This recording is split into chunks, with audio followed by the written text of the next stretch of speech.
Hi there, I'm Jazz Singh, and today I'll be talking about the challenges and opportunities of e-learning. Starting off with instructors, one challenge is we want to make sure we can maintain an online presence to make sure students understand that we are there and they're not just going through a robotic online course.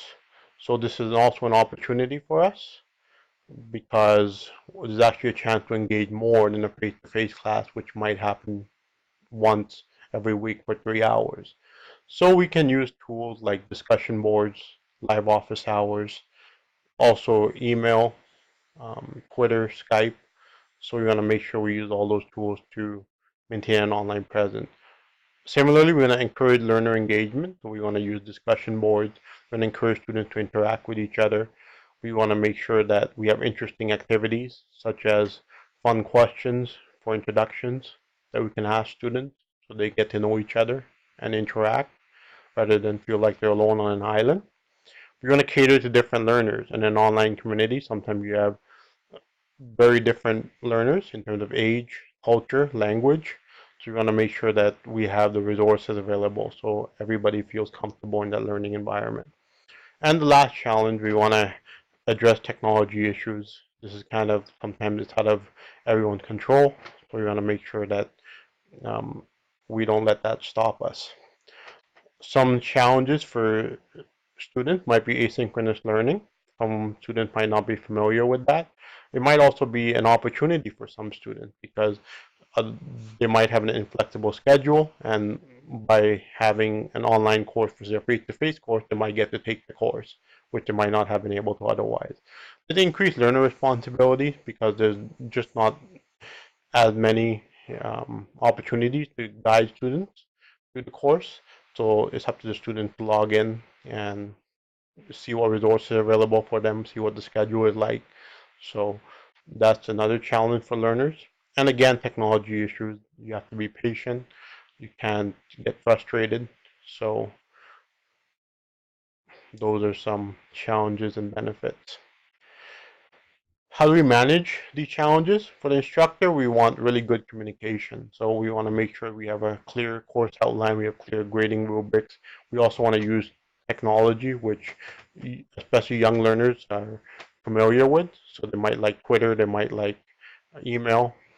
So we want to stick with that technology to keep on top of any issues and keep students updated. We want really clear course content. Sometimes online learning can be a challenge compared to face-to-face. So we want to make sure everything is clear and easy to understand. We like to monitor our students. So when we're online, making a presence felt, we also want to keep an eye on who might be disengaged, who might be confused, so we can reach out to those students and address the problem. And we can offer help in a bunch of different ways. As I mentioned, we can email, we can talk on the phone, sometimes even face to face might be an option if the student's in the same area. We can use Skype, screen capture technology. Some tips here for learners. One is to stay on schedule. So if you fall behind and you're feeling lost, it's not going to make things easier if you fall further behind. So try to keep up. You want to engage in the course. So when you log in, make sure you get to know some people. Make sure you get to know your instructor. Make sure you know what resources are available for you if things do go south to make sure you can recover. And then don't be afraid to access extra help. So if the instructor has offered you some email, an email address, a phone number, office hours, Skype meetings, you can take advantage of all those. Also you can talk to other learners. So there are different options to make sure that you're okay in the online course. So some advantages of e-learning. I found a good article on this from Open Education Database, which is my references. So accessibility. So anybody with internet access can now take an online course, which makes life a whole lot easier for people who are interested in learning compared to having to take face-to-face courses. We have reduced idle time, so there's no commuting or little commuting if it's a blended course. You're avoiding forced learning when disengaged. So sometimes you might feel tired or disengaged. You can kind of leave the course to one side and come back to it later. You can't really do that easily in a face-to-face course. It's asynchronous, so You can accommodate different schedules for people all over the world, and there's also the possibility of using different resources, which some is more difficult in a face-to-face course sometimes. It permits coordination for educators, so we can bring in experts from all over the world into a classroom or online environment, and it makes it really easy for everybody to work together and collaborate, right? Versus the old days when you had to bring someone in physically. And lastly, it's great for young learners because they grew up with this technology. They expect online resources. It can be very frustrating for them if online resources are not available in a face-to-face course. So by having online courses, you're definitely catering to younger learners. So some key best practices.